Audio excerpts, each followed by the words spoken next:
If there's a band that needs no introduction, it's the Rolling Stones. I can't get no satisfaction. Sympathy for the Devil. Paint It Black. GimMe Shelter. Brown Sugar. Get Off My Cloud. The list goes on and on. There was a time, not long ago, when Hollywood wasn't dominated by sequels. Throughout most of the 20th century, most hit movies were one-and-done affairs. Their songs didn't just define a snapshot of music history. They paid homage to the blues and jazz musicians of yesteryear and massively influenced a staggering number of the artists who came after them. On the rare occasion when a franchise was born, it usually wasn't built to last forever.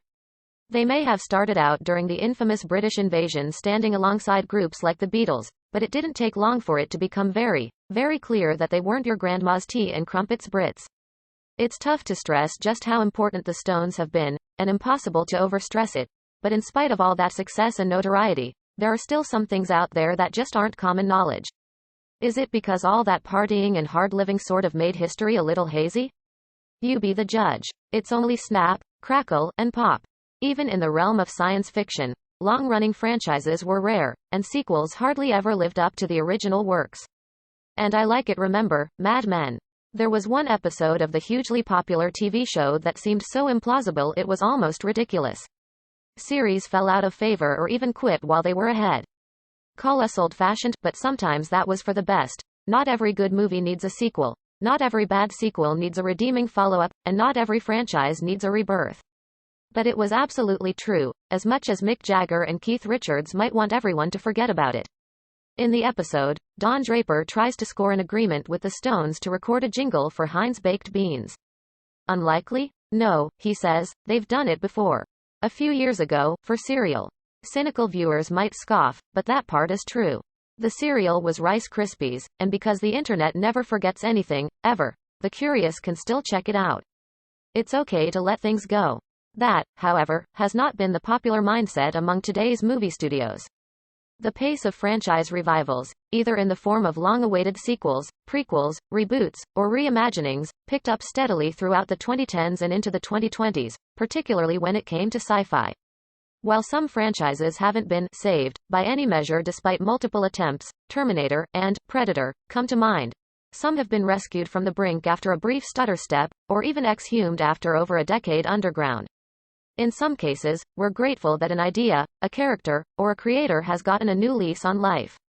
Real or fake? Snopes got confirmation from Kellogg's that it was, indeed, the Stones singing that chirpy little jingle. It was even written by Brian Jones and aired only in the United Kingdom about a year before they got huge with the release of Satisfaction. A Rolling Stone gathers no moss. If the Rolling Stones had opted to stick with their original name and stay the Blues Boys, would music lovers still be as impressed? According to Radio X, the group didn't even have their name until they were offered a spot performing at London's Marquee Club. It was their break, and Brian Jones was talking to Jazz News when he needed a name, fast. Fortunately, there was a Muddy Waters album sitting nearby. In others, we might have been just as happy if a series had been allowed to end on an L. You'll find a little from either column in our list of sci-fi sequels and prequels that revitalized their brands. The Wrath of Khan proved Star Trek could please a mass audience today. Star Trek is considered a crown jewel intellectual property, one of the most influential and long-running media franchises of all time. Track 5. Rolling Stone. They stuck with that for the first performance, which Jones did as Elmo Lewis, but decided to add a G and an S, and the rest is history. So what about that infamous logo? There's a rumor it's based on Mick Jagger's distinctive pout, but that's just part of the story. It's easy to forget that the original Star Trek television series was relegated to a nerdy niche and unceremoniously cancelled after its third season in 1969. What really happened, says Radio X, is that the Stones called John Pash, an art student from the Royal College of Art, and commissioned him to design a logo for them. Jagger had some inspiration to offer him, the Hindu goddess Kali. Star Trek gained cultural momentum in reruns during the 1970s, leading to a brief revival as an animated series and a planned return to live-action television called Star Trek Phase 2. After the box success of Star Wars in 1977, Paramount changed course and relaunched Star Trek on the big screen, resulting in 1979's Star Trek: The Motion Picture. The motion picture was a financial success but a critical failure whose plotting pace earned it the fan nickname, the slow motion picture. Paramount was willing to try making another Star Trek film, but only if it could be done on a much smaller budget, less than half of the cost of the first film, reusing as many sets, props, and visual effects shots from the previous film as possible. He'd found a drawing of her with a very, very pointed tongue, and Pash himself later said, "A lot of people ask me if it was based on Mick Jagger's lips, and I have to say it wasn't, initially." Despite being made on the cheap by unproven director Nicholas Meyer, Star Trek II: The Wrath of Khan made an immediate cultural impact, becoming a legitimate mainstream hit and winning back 8 times its budget. But it might have been something that was unconscious and also really dovetailed into the basic idea of the design. He's just like a Rolling Stone. Anyone who's been to a Stones concert post-1994 might have noticed the new guy filling Bill Wyman's shoes on bass. His name is Daryl Jones, but weirdly he's never in official photos of the group. He also hasn't actually been credited with being a real Rolling Stone, even though he's played on pretty much every song, album, and tour since he joined. And it's a big deal, one that means he's hired on and paid like other backup musicians instead of being entitled to a full cut of the band's profits. The Wrath of Khan launched a new, prosperous era in which Star Trek thrived both on the big screen and back on television for another 2 decades. The 2009 reboot gave Star Trek its third wind over the last quarter of the 20th century. Star Trek became a ubiquitous pop culture brand that spanned movies, television, and beyond.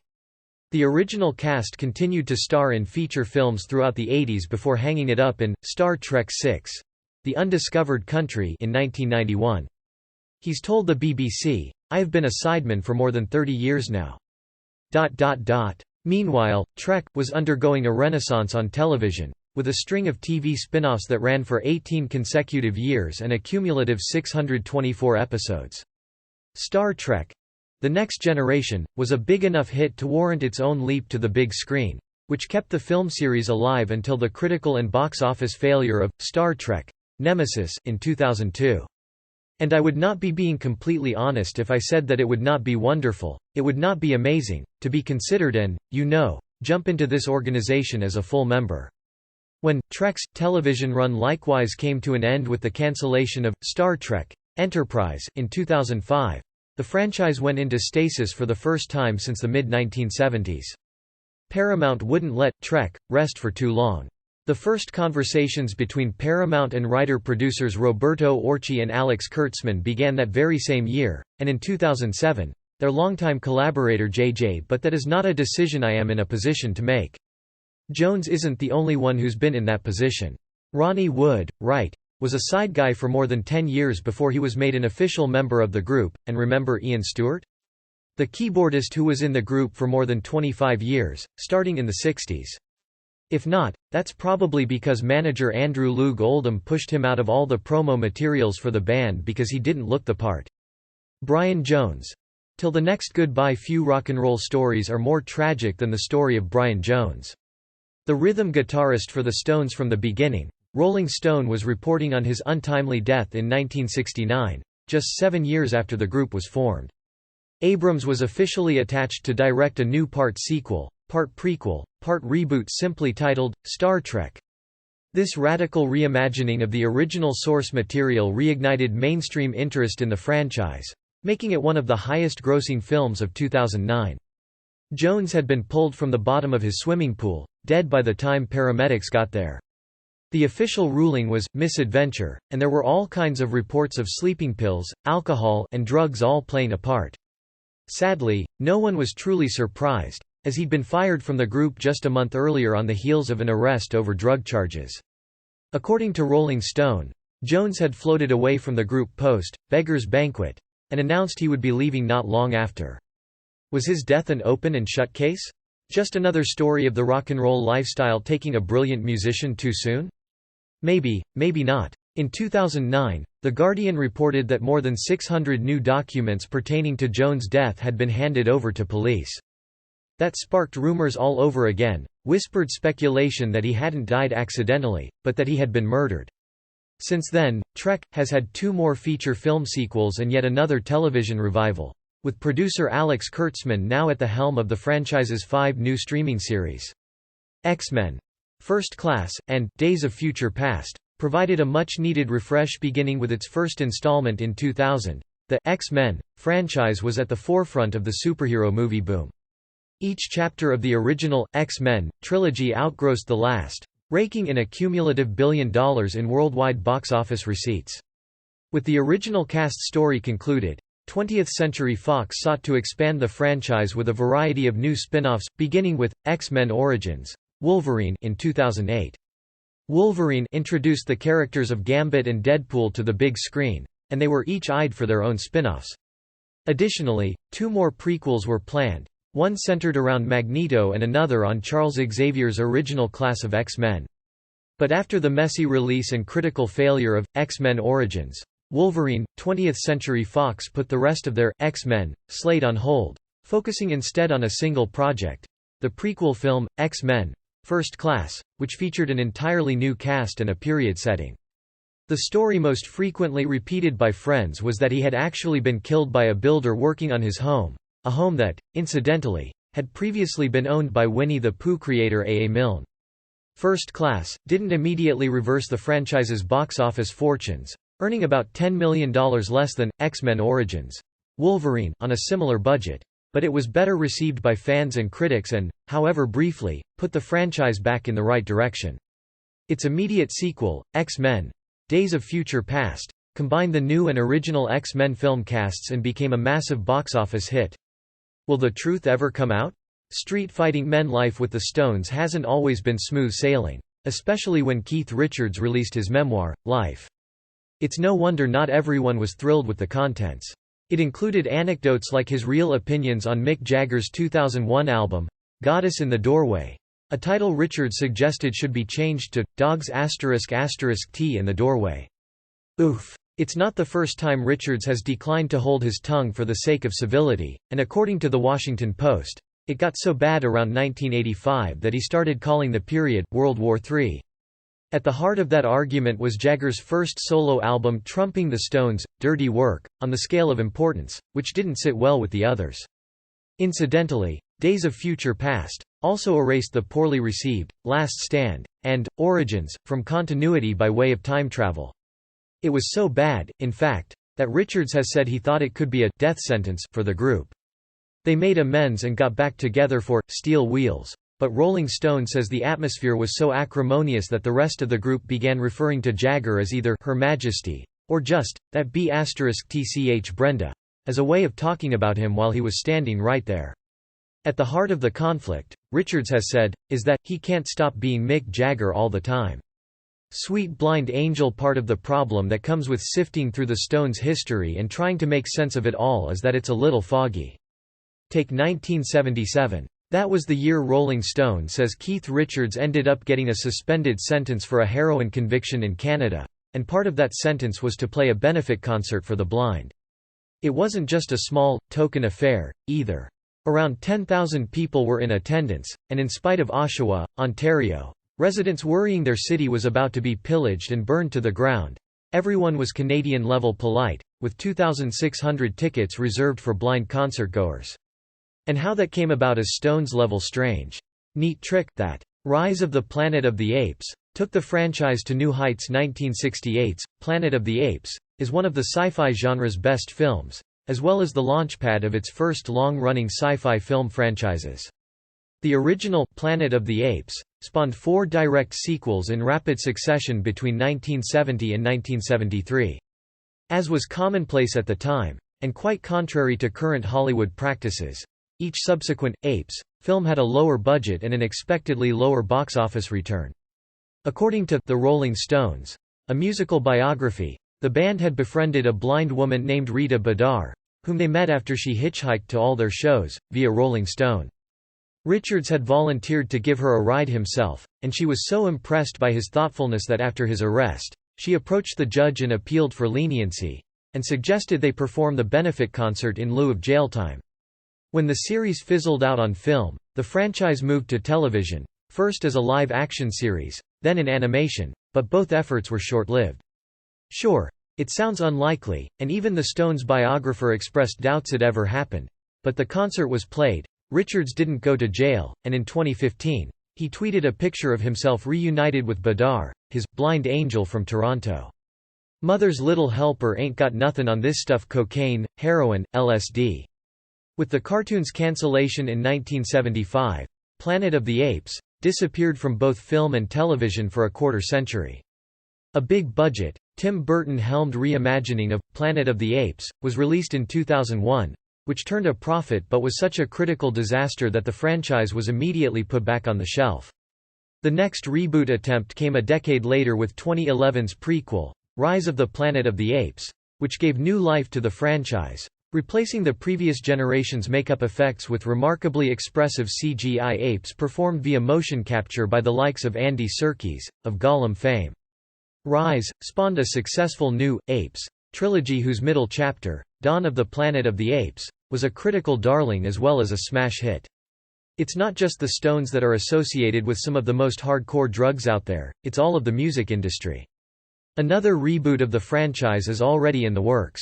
Prometheus opened the Alien universe wide open. Ridley Scott's 1978 sci-fi horror film, Alien, is a classic in both genres, so it's remarkable that anyone was able to create even one sequel of comparable quality in the first place. But Keith Richards elevates it into something that's not just a bad, dangerous, illegal hobby, it's almost supernatural with him. According to Forbes, his notoriety has earned him the top spot on NME's list of rock stars mostly likely to die for a decade running, and that's almost unthinkable. And yes, Richards had unprecedented access to some pretty potent stuff. According to Richards, and his supplier, entire tours, particularly one in 1975, were entirely fueled by a type of pharmaceutical-grade cocaine called Merck cocaine. It's called Merck cocaine because the German company Merck was once a major supplier, and it's been around for so long that Sigmund Freud also extolled the virtues of the same stuff, officially used as a local anesthetic. All drug runs have to come to an end sometime, though, and according to The New Yorker, that particular high came to a screeching halt in Fordyce, Arkansas. James Cameron's 1986 follow-up, Aliens, triumphed by continuing the journey of original film protagonist Ellen Ripley with a totally different approach and tone, but this trick proved difficult to repeat. 1992's Alien 3 distanced itself, perhaps a bit too far, from the more action-oriented tone of Aliens, and was poorly received, while 1997's Alien: Resurrection seemed to overcorrect, becoming a bizarre comic book-y affair that grossed poorly in North America. The Rolling Stones were busted with a car full of the stuff, and somehow, talked their way out of drug charges. Play with fire. Literally everyone can agree that the 1970s were a different time. The brand was kept alive for a time by crossing over with the similarly struggling Predator franchise, but the Alien vs. Predator film series likewise fell apart after 2 entries. It would take Ridley Scott himself to lend credibility back to the universe that he helped create. They were also the time that Hugh Hefner was splitting his time between mansions in Los Angeles and Chicago, and it was the Stones who nearly burned down that Chicago location. Keith Richards told the story in his biography, Life. He said it was 1972 when they were invited to hang there, and he and Bobby Keys thought it was a great idea to shut themselves in a bathroom and start doing drugs. Keys eventually realized it was getting smoky, and the waiters and security put the fire out with buckets of water. Keys passed away in 2014, and according to Rolling Stone, every Stones fan knows his work. That's him playing the saxophone on Brown Sugar and throughout Exile on Main Street. But he wasn't with them too incredibly long. The year after he and Richards almost burned down the Playboy Mansion, Richards went looking for him after he missed a tour commitment. He found him, in a bathtub filled with Dom Perignon, along with a French girl and a cigar. They each told each other where to go, and go their separate ways they did. Anybody seen Bill Wyman's Baby? Everyone has done things they prefer don't get out, and according to founding Stone Bill Wyman, his skeleton in the cupboard is his one-time wife Mandy Smith. His 2012 film, Prometheus, is set in the same universe as Alien, but follows another set of characters on a journey that's only tangentially connected to the events of the original film. They were married when he was 49 and she was 18, but it's not the age gap that was the problem. More importantly, it shares Alien's moody, unsettling tone and gruesome body horror, and added even loftier philosophical and ontological themes. While reviews were mixed, Prometheus became the highest-grossing film in the franchise, leading to sequel, Alien: Covenant, which also serves as a more direct prequel to the original film. With interest in Alien, fully revitalized, an additional film and a spin-off television series are forthcoming. Godzilla had a global resurgence in the 2010s. Godzilla is one of cinema's most prolific and iconic monsters, having starred in 36 films since 1954. His longevity as a movie icon has been assured by his occasionally going into hibernation, as he did in 1975, 1995, and finally in 2004. On the occasion of the original film's 50th anniversary, Japanese studio Toho released Godzilla: Final Wars, which brought an end to the Millennium Era of Godzilla movies and put the famous kaiju to rest for the third time. While it's likely the franchise would have returned to theaters in any event, Toho's Godzilla hiatus provided the opportunity for Legendary Pictures and Warner Bros. The problem was that by that time, they had been together for 5 years. The relationship ended badly in 1993. To license the character for a second attempt at a Hollywood remake, following the embarrassing 1998 Godzilla from Columbia Pictures. 20 years later, by which time Wyman had a 14-year-old daughter of his own, he addressed Smith's statement that the first time they had relations was when she was just 14. "It was very emotional and special at the time," he said. "It wasn't how it was reported to be, and it was the only time it ever happened in my life. A lot of people understood, but a lot didn't, and the media certainly didn't. That's bad. It gets worse." Wyman had a son from his first marriage, which lasted from 1959 to 1969, and he's described that marriage as doomed from the start. Directed by Gareth Edwards, the 2014 American, Godzilla, was a box office success that also scored much better with critics. He hooked up with the young Smith well after his divorce, at the same time that his son started hooking up with Smith's mother. Not only did the 2014 Godzilla lead to the expansion of Legendary's Monsterverse, crossing Godzilla over with King Kong for the first time in half a century, but also prompted Toho to revive Godzilla in Japan. Shin Godzilla, or Godzilla Resurgence, was not only a hit at the Japanese box office in 2016 but also the recipient of the Japan Academy Film Prize for Picture of the Year. Legendary's deal with Toho expired after 3 films, freeing Toho to launch their own expanded, Godzilla universe. Meanwhile, the Monsterverse may live on even without Godzilla. Fury Road returned, Mad Max, to the screen after 30 years. The original 1979, Mad Max, is a small miracle of filmmaking. The debut feature from writer-director George Miller was produced for less than $500,000 and became such a hit that it held the world record for the most profitable film until it was toppled by The Blair Witch Project in 1999. Its 2 sequels, Mad Max 2 Inches, aka The Road Warrior, and Mad Max Beyond Thunderdome, were increasingly expensive and outlandish, but also won increasing financial returns. Beyond Thunderdome was a hit, but was considered a slight step down in quality from its predecessors. After directing 3 Mad Max films in 6 years, Miller was certain that he was finished with the series in 1985. When The Guardian asked him in 2006 if he saw his one-time child bride anymore, he replied, "Nope. Never. It was an error I made. ... I had to get rid of everything and turn over a new leaf and start again." That included his career with the Stones. All the nasty subjects in one go, God knows what I'm on about on that song. But inspiration for Fury Road struck hard in 1998, leading to a torturously long development process. The film was almost made in 2003, then again in 2010, before cameras finally began rolling in 2012. By the time Mad Max: Fury Road hit theaters in 2015, the series had been dormant for 30 years. The wait was worth it. Fury Road was an unqualified critical and commercial success that earned 10 Academy Award nominations, including Best Picture. It's such a mishmash. Audiences, and the studio, clamored for more, and a franchise was reborn. All the nasty subjects in one go. That's what Mick Jagger had to say about Brown Sugar in 1995 when Rolling Stone asked him just what was up with what was one of their most controversial songs. According to Jagger, he wrote Brown Sugar while he was in Australia, working on the movie Ned Kelly, and attempting to rehabilitate himself after a hand injury. 2 more Mad Max films are currently in development, one featuring series lead Max Rokitansky and one expanding on the origins of the breakout character of Fury Road, Furiosa. Jurassic World brought a series back from extinction. There should probably never have been a sequel to Jurassic Park, in the first place, The moral of the original film is that a theme park full of sharp-toothed, ravenous, prehistoric monsters is a bad idea that should never be tried again. But try they have, over and over again.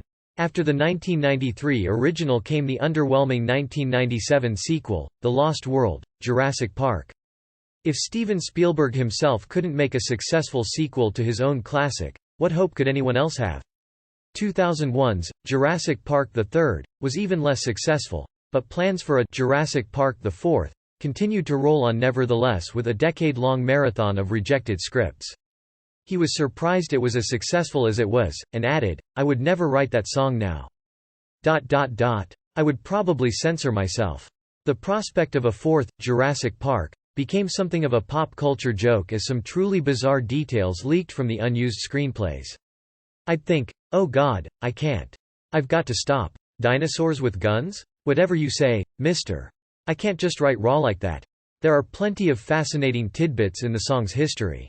Spielberg. Finally, in 2015, Universal and director Colin Trevorrow released their long-awaited, big-budget attempt to clone their cash cow, Cash Dinosaur, Jurassic World. Sporting an entirely new set of characters but deeply rooted in nostalgia for the original, Jurassic World was a colossal box office hit, raking in over $1.6 million worldwide and spawning a pair of sequels of its own. Like their genetically reconstituted stars, the Jurassic World films really shouldn't exist, but there's no denying that the franchise is alive and well. Disney awakened Star Wars. For better or worse, we've sort of got to put an asterisk on this one. It was written about a strange combination of sex, slavery, and interracial relationships, which makes it even stranger that it was recorded in Alabama, a state that, AV Club notes, had laws on the books making interracial marriage illegal until 2000. From the moment Disney purchased Lucasfilm for $4 billion in 2012, it was a sure thing that Star Wars would be coming back to the big screen, and nearly as certain that their first movie out of the gate would be a smash hit. The first time it was played in public was just as controversial. It debuted at their ill-fated free concert at Altamont. According to Vulture, it's not just the listeners who think the lyrics are a little bit too edgy and racist and misogynistic. Jagger regularly changes them when it's performed in concert, and both he and Keith Richards distance themselves from the content of their own song. The most tragic song of all, "GimMe Shelter," is incredible, in no small part because of the addition of a powerful female vocalist. Just as in the case of 1999's The Phantom Menace, anticipation and speculation alone would have brought filmgoers out in droves to see if the old Star Wars magic had come back, no matter how disappointed they may have been in George Lucas's prequel trilogy a decade earlier. That's soul singer Mary Clayton, who had already worked with names like Elvis Presley long before the Stones gave her a call. What's remarkable about Star Wars, Episode VII, The Force Awakens is the sheer magnitude of its success. It grossed over $936 million in the US. It was a phone call that was responsible for one of the most chilling performances given on a Stones album, but it also led to tragedy. According to Clayton, it was nearly midnight when the phone rang. Alone and over $2 billion worldwide. When producer Jack Nitzsche asked her to come do a recording, her husband intervened. It also got the warmest reception from critics, including retrospective reviews, of any Star Wars film since The Empire Strikes Back. Fans may have mixed feelings as to the overall quality of the post-buyout Star Wars brand and where the film series and its string of television spin-offs have gone since. But The Force Awakens announced loud and clear that Star Wars was back in a big way. It's unlikely to be retired again anytime soon. Ragnarok made Thor Immortal the Marvel Cinematic Universe, the most financially successful film franchise of all time, is essentially one big franchise made of many smaller ones. He said no at first. She was very, very pregnant, but Clayton eventually went. She had to sit down to sing, did only 3 takes, and was done. Not long after she left the studio, she suffered a miscarriage possibly brought on by the stress and intensity of her late-night performance. Every one of the 23 films in its ambitious Infinity Saga won its opening weekend, turned a profit, and spawned a sequel. She would later say that for years, she was completely unable to listen to the song because of the memories. And the Stones have never forgotten. In 2015, Clayton was awarded the Clark and Gwen Terry Award for Courage through the Jazz Foundation of America, and Keith Richards was on hand to perform "Gimme Shelter, Live." Except for The Incredible Hulk, but that's complicated. Sure, all the movies were hits, but answer us this question. After Thor: The Dark World, was anybody out there really clamoring for more solo Thor movies? The Dark World has the lowest Rotten Tomatoes score in the Infinity Saga, and the first, Thor, doesn't score much higher. With Chris Hemsworth's original Marvel contract expiring with Avengers: Endgame, who's to say there'd have been enough heat behind the character to renew any further? Director Taika Waititi took this ailing corner of the MCU for a hard left turn with Thor: Ragnarok, giving it a new sense of humor and a new cast of supporting characters. Ragnarok outgrossed The Dark World globally by over $200 million, and rests near the top of many lists ranking the MCU's best films. Its success prompted rewrites of Avengers: Infinity War, and presumably Endgame, and the now more comedic character is set to return for another Thor film with Waititi at the helm. Hemsworth hopes to continue to play Thor for years to come, but if not for Ragnarok, we don't think there'd have been much of a reason to keep him around. Clayton herself, The New York Times said, was accepting the award via a taped segment from her LA home. She was only slowly returning to the public eye after being in a tragic car accident and losing both her legs. Get off my cloud. No, really, go away. Truman Capote might be one of the giants of the literary world. But when he was hired by Rolling Stone to do a story on the giants of the rock world, it didn't go well. Publicist Carol Klemfner spoke to the Huffington Post about their 1972 tour and called it a convergence between rock and roll and cultural society that just didn't work out. Mick Jagger was fine with it, but Keith Richards was another story. He basically hated what Capote stood for, she said, and not only did he just start calling him Truby, but he tormented and threatened his way through the tour. At one point, he doused Capote's hotel door with ketchup and threatened to beat him senseless. Capote didn't come out, and he didn't write the story he was hired to, either. He did, however, sit down with Andy Warhol after it was over and share some thoughts on the experience and explain why the story never got written. "Oh, I enjoyed it. I just didn't want to write about it because it didn't interest me creatively. You know? But I enjoyed it as an experience. I thought it was amusing." Charlie Watts. Miss you. On August 24, 2021, the Rolling Stones shared some heartbreaking news in the form of a statement that read, in part, "It is with immense sadness that we announce the death of our beloved Charlie Watts. He passed away peacefully in a London hospital earlier today surrounded by his family." Details, amid a request for privacy, were sparse, but Variety noted that his passing came not long after he pulled out of a rescheduled, post-COVID concert tour. He was replaced by Steve Jordan, and Watts explained, "For once my timing has been a little off. I am working hard to get fully fit, but I have today accepted on the advice of the experts that this will take a while." Watts had undergone an unspecified medical procedure, and while doctors had said it was completely successful, a subsequent recovery period was necessary. He last performed with the group at an August 2019 concert in Miami and during a pandemic livestream in 2020. He is survived by his wife, Shirley, who he married in 1964, and their daughter, Serafina. He was 80 years old and had been a member of the Stones for 58 of those years. Keith Richards once summed up what it was like to work with him. "Charlie Watts is one of the best hidden assets I've had. I can throw him ideas and I never have to worry about the beat. It's a blessing."